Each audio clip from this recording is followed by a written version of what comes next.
everyone, it's me, Krista. Welcome back to my channel if you've been here before. If not, welcome for the very first time to my little art corner on the interwebs.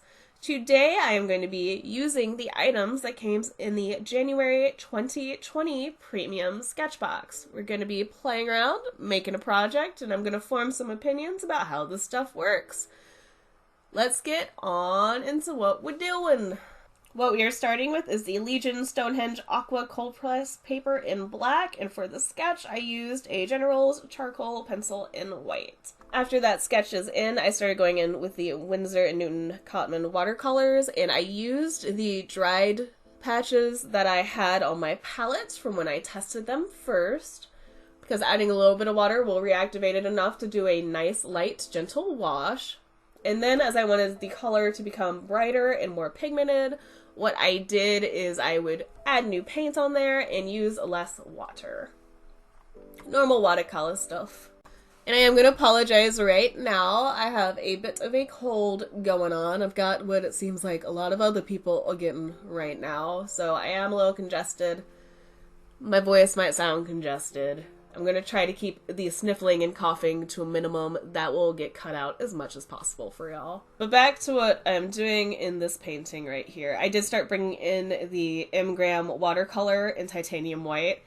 I kept thinking this was a gouache just because of how opaque it is. I was underestimating the opacity. It's really fun. I can get a lot of really cool effects with it. In fact, I want to do something like this with just the eyes and the background with the variety of paints on it without using the white gel pen. I like the state of where it is right now, where it's very painterly and expressionist and vague visually, but you can still tell that there's something looking at you. When I started bringing in the white gel pen, the style had to change quite a bit because I did want to use it and I did want to test it. It goes from this very loose, painterly style to something a little more controlled and a little more illustrative. And I think I want to just try to do it with the painterly style and mess around with it on a later date. I did cheat a little bit by pulling back in a black using a Tombow black marker. It says WSBS 150. And it's a calligraphy pen, apparently. The rest of it is in Japanese, so that is the best I'm going to be able to give you. I know it's water-based, and I know it plays pretty well with other watercolors. I just wanted to bring in some of those sharp blacks. The whole point of painting on this black paper is that you leave the paper black so it peeks through. If you're a better planner than I am, you can totally do that. This whole painting was just me going, ooh, what can I do? Let's play around with the paints, while having a cold and taking medicine for it. This one wasn't very thought out. But I did get to play with stuff, so it was fun. The Finetech SketchBox Metallic Dark Teal paint was fun as well. I liked using it as a layer over the blue in order to add some shininess to it. I also do pull out my handy dandy hairdryer quite a bit for this one to help the watercolor A, dry more quickly, and B, have it flow in different directions and give it a little bit more texture. And at this point I had used a little bit of the Uchida Gel Pen in white. I'm using it mostly for highlights, a couple of lines, and some stars. I also used it to outline the mountains or pyramids or whatever these triangular shaped deals are supposed to be. I kept going back and forth about whether or not I wanted them in there. I did end up deciding to keep it and just kept playing around with these shapes and forming it as I go. I also added a horizon line to help create a sense of depth and to add a little bit of a water-like section going on. I further defined the triangular shapes using just the straight up blue with minimal to no water to help create some darker, more defined lines, and I do go over that with the black calligraphy pen that I mentioned earlier. And this is definitely going to be a do as I say, not as I do moment. Anytime you use watercolor paper, you should definitely tape it down to a board or a table or whatever surface you plan on using it. It helps keep the paper from curling, bending, rippling, all that fun stuff. And also a lot of watercolor artists, what they'll do is before there's any paint put on there, they will tape the paper down to whatever surface they're using. They will use a clean brush with some water and go over the whole thing and let it dry. Doing this is supposed to help get rid of the chemicals that the paper companies use for sizing watercolor paper. Certain sizings that certain companies use can affect the way that the watercolor paint reacts on that surface. I almost never do this. The only times I really have is if there's a piece of paper that I already have that I'm cutting down in size, or if it's just a little rippled or has a little bit of a bend to it. Sometimes just adding water to it and letting it dry will help it be flat again and get rid of small imperfections like that. As long as you do it while it's taped down.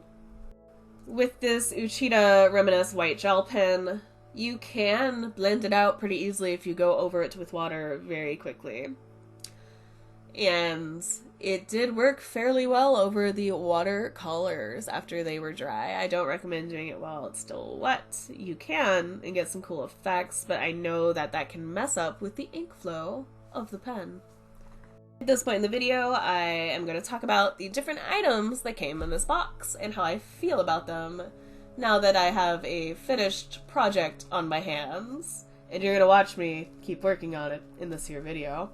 The Winsor & Newton Cotman watercolors, I've always liked these. I think they're a great economic brand. The quality is really good. Better than plenty of other quote-unquote student grade ones I've used. They're awesome. Love them. The Finetech SketchBox Metallic Dark Teal, I thought it was fun, cool color. I don't know how often I'm going to actually get to use it, but I really liked it, and I liked how it showed up on top of that black paper, and I liked how it looked over the blue paint. The Ingram Watercolor in Titanium White is amazing. It's super opaque. I love it.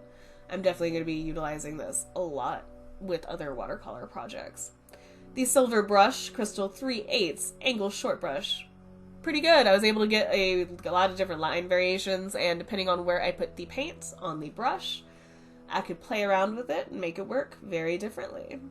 The Uchida Reminisce Gel Pen in white covered the black paper really well, layered over the wonderful watercolor paints fairly well. You can blend it out before it's dry, and it flowed really well. It didn't stop. I didn't have any issues with having to keep going back and forth with it to get it to work again.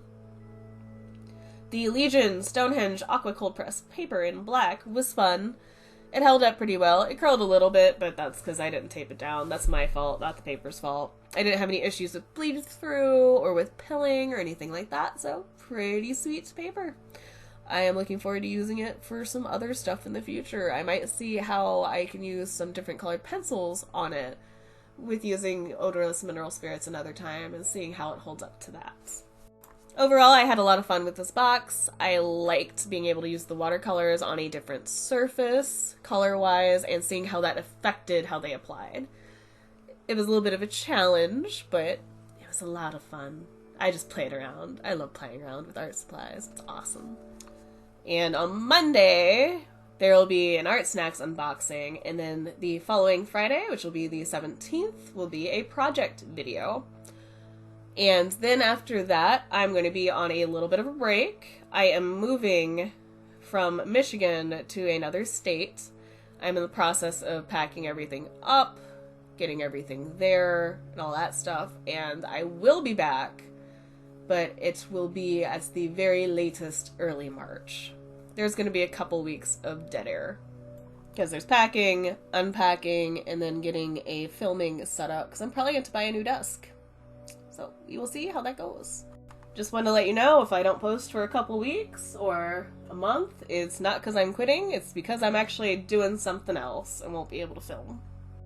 But thank you so much, everybody, for watching these videos, for subscribing to this channel, for liking the videos. I greatly appreciate it. I will try to get everything back up and running after I have everything settled as soon as possible. Thank you so much for taking the time out of your busy day or night to watch this video. I greatly appreciate it. You guys are awesome.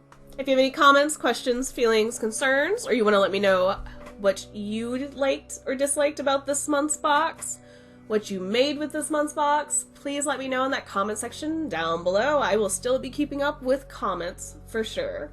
Once again, thank you so much for taking the time out of your busy day or night to watch this video. I look forward to hearing from you guys soon. Bye, everybody!